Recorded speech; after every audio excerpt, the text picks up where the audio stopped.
What is going on, everybody? Sports Expert here, and we are here for the Week 5 NFL Power Rankings. So we do this every week, everybody, and I would appreciate it if you guys hit the like button, hit the subscribe button if you're new, turn on post notifications, comment what do you think about my power rankings and how yours would look. So yeah, but hitting the like button helps our video in the algorithm, and it really helps us out. I would really appreciate that, guys, if you just did that, and hit the subscribe button and turn on the post notifications as well. We do this every week, and it's great content.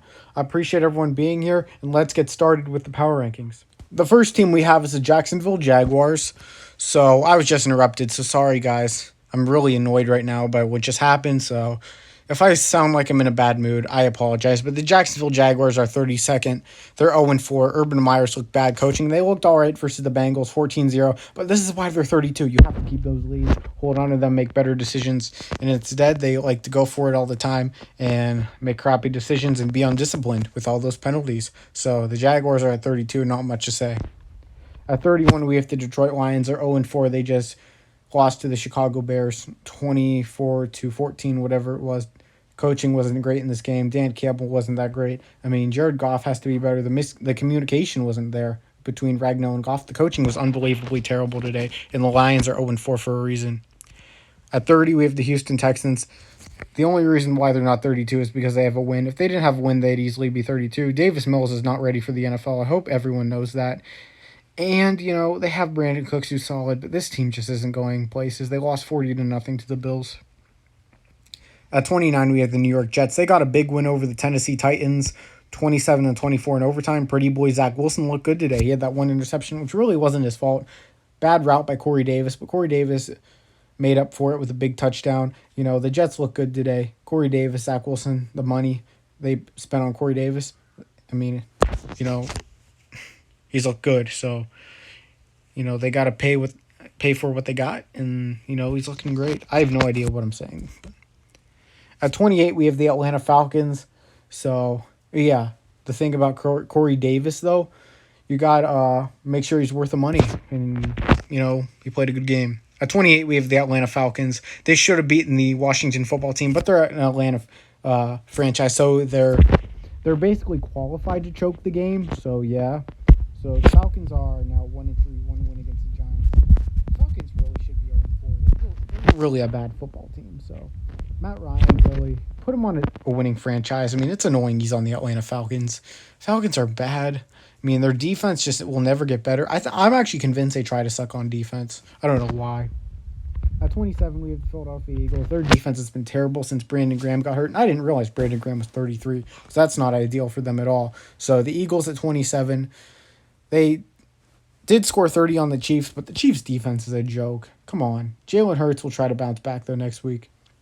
At 26, we have the Pittsburgh Steelers. Steelers look terrible. Worst offensive line in football. One of the worst quarterbacks in the NFL in Ben Roethlisberger. Not much to say, other than their defense is struggling, too. It's going to be a tough season for them. At 25, we have the New York Giants. The New York Giants got a big win on the road against the Saints. Comeback win. We're down 21-10. Danny Dimes did his thing. So give credit to the Giants there.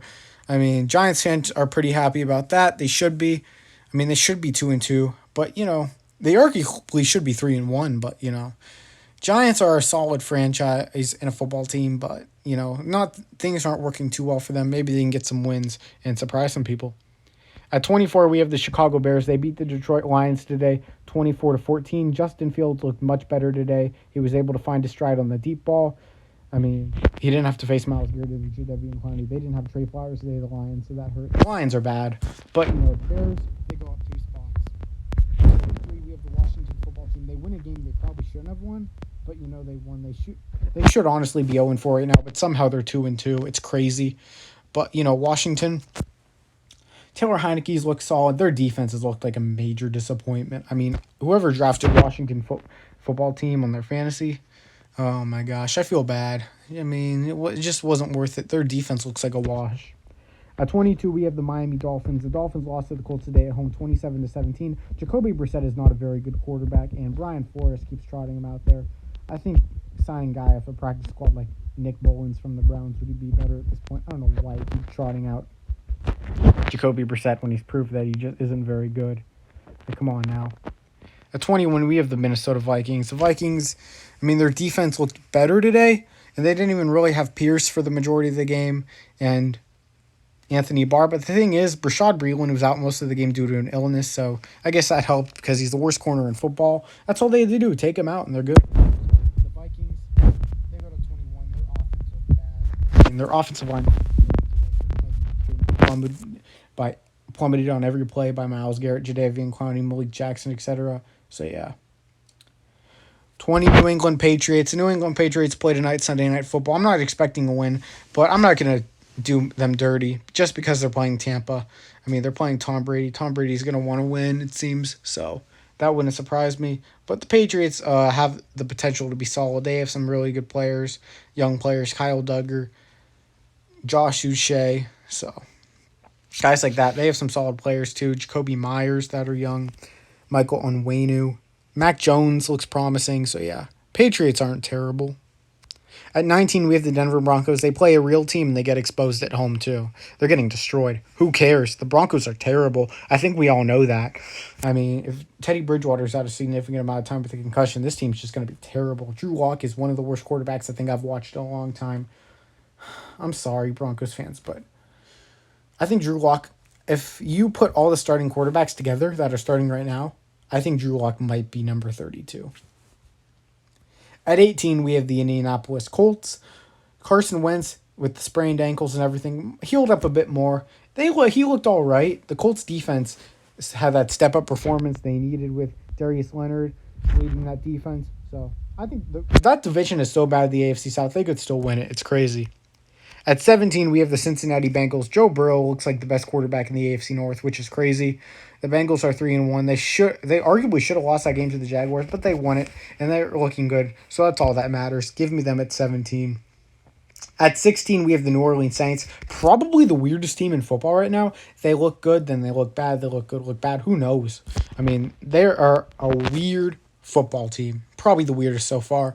I mean, I just don't understand the Saints team. You beat the Patriots on the road 28-13, and the Packers at home, not even at home in Jacksonville 38-3, and then you absolutely get destroyed by the Panthers and lose to the Giants. You joke. I don't understand the Saints. At 15, we have the Tennessee Titans who lost to the New York Jets today. The Titans, yeah. I mean, not much to be said other than that was embarrassing. You can't be losing that game if you're Ryan Tannehill and the Titans. Tannehill has not had a good year at all. If it weren't for Henry, this team might be winless. Wow. Ryan Tannehill, man. Oh my gosh. They paid him $30 million per year. This is the second year of the 4-year deal. We'll see how long that goes. At 14, we have the Carolina Panthers. The Panthers, they didn't play some great teams, and the one good team they played was the Saints, and they didn't even look that good. So the Panthers get plummeted today by the Cowboys. How about that? Who would have thought? I mean, not absolutely plummeted. I mean, they almost came back, but if you really watch the game, the Cowboys were steamrolling in that second half. I mean, Sam Darnold had no answers for Trevon Diggs. I don't know why they kept throwing to him. At 13, we have the San Francisco 49ers. They're coming off a loss just now against the Seattle Seahawks. They're still a solid team, but Garoppolo needs to be healthy. Lance wasn't even bad, to be honest. He looked all right. So the 49ers, they're a solid team, but they have to stay healthy in order to get to the postseason. At 12, we have the Seattle Seahawks. The Seahawks just beat the 49ers, basically. They're still a solid team. If they get things together on defense, Norton Jr. gets it together with the scheme and everything, they're going to be a really good team and a team nobody's going to want to face. And Russell Wilson, they still have him. You can't forget about him, you know. At 11, we have the Kansas City Chiefs. The reason why the Chiefs fall from 5 to 11 is because their defense is absolutely horrible. Who knows if they're going to be able to sustain the success. Patrick Mahomes, Tyreek Hill, Travis Kelce, they have the big three, obviously, on offense. But, oh, my gosh. I mean, Edwards-Hilaire's playing well. I honestly don't know what the Chiefs are going to do this season. Their defense is a real concern. Could they fire Spagnuolo in the regular season, mid-season? I don't know if that would happen.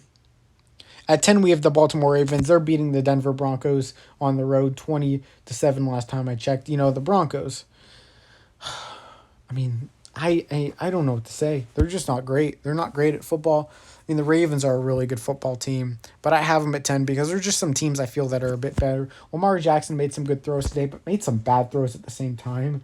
So the Ravens are an interesting one. And they face Drew Lock, too, to be honest. The guy sucks at football. At 9, we have the Los Angeles Chargers. The Chargers play tomorrow versus the Raiders, but they deserve number 9 right now. They're playing like a top 10 team. They're scoring. They're adjusting. They're going to be tough once they're fully adjusted with the new offensive and defensive system with Brandon Staley and company. So, and Justin Herbert is in his second year, and he's just going to get better. At 8, we have the Green Bay Packers who are destroying the Steelers. It's not hard to destroy the Steelers at home in 2021. That's why they're at 8, not any higher. So Aaron Rodgers looks like his MVP self again. He's been able to manage the offense. They've been able to march down the field and score points. So I like what the Packers are doing. At 7, we have the Las Vegas Raiders. Same with them. They play tomorrow, Monday night. They haven't lost a game, so that's why they're in the top 7. So John Gruden and company looking all right. Mike Mayock hasn't drafted the best, but his team looks great so far. Derek Carr looks like an MVP candidate. People wanted him traded, but he looks great. Good thing the Raiders didn't get rid of him. At 6, we have the Dallas Cowboys. Dak Prescott. That offense looks lethal. I don't know who's stopping that offense, but it's crazy. So, but the defense looks amazing. Dan Quinn, what a hire. What a hire. Not a great head coach. Not even a bad head coach, but just had some bad seasons. But a great defensive coordinator. I mean, whoa. He was the defensive coordinator of the Legion of Boom. You see? And now he's with the Cowboys, and that defense looks better than ever. Trevon Diggs looks like a perennial All-Pro. I mean, unreal what they're doing over there. At 5, we have the Cleveland Browns. The offense looked terrible today, but they won versus the Minnesota Vikings 14-7. Baker Mayfield looked bad. I don't know if his shoulder's still bothering him or not bothering him, but OBJ, man, I mean, when he's out there, the Browns are just not good offensively. A trade has to happen. It has to happen for the Cleveland Browns. OBJ, they can't continue. I know they don't have any more bodies, but at the same time, oh my gosh, he ruins that offense. Defense looked great, though. Myles Garrett, Malik Jackson, the whole defensive line looked great. Yeah, Malik Jackson played like his Pro Bowl self, which is crazy. Myles Garrett, Jadeveon Clowney, Malik McDowell, Jeremiah Owusu-Koramoah, Troy Hill, all great. At 4, we have the Los Angeles Rams. The Rams, they took a beating today versus the Cardinals. The Cardinals look like a legit top team in football. The Rams look good too. But, I mean, this is going to be a crazy division race. I mean, the Cardinals in first place. A lot of people had them in last. They look amazing. They're going to be a team nobody wants to play. At 3, going back to the Rams, Stafford looks good. He had a turnover today, but he still looks all right. Van Jefferson looks like a legit piece to that offense. At 3, we have the Arizona Cardinals. Kyler Murray is playing like an MVP caliber guy. Cliff Kingsbury, what a job he's done for the Arizona Cardinals. Fire Kingsbury! Fire Kingsbury! No. Come on. Look at him now. The defense looks solid, too, all around. That secondary surprisingly looks all right. J.J. Watt and Chandler Jones is a lethal duo on that defensive line. They took a risk and got rid of Reddick. He's done great in Carolina, but, to get J.J. Watt is awesome. At 2, we have the Buffalo Bills, who's absolutely steamrolling everybody. They're 118-21 and outscoring opponents in their last 3 games. I mean, they are crushing everybody. Josh Allen looks like an MVP self again. He did throw a pick, but he looks good still. The Bills, their defense looks like an elite unit. So, yeah. I mean, the Bills are a top 2 team in football right now as they're playing like it. I have no idea how they lost to the Steelers week 1, but I think week 1's just where you have a lot of rust. And at 1, I still have the Tampa Bay Buccaneers. I expect Tom Brady to do big things in Gillette Stadium tonight. I think the Buccaneers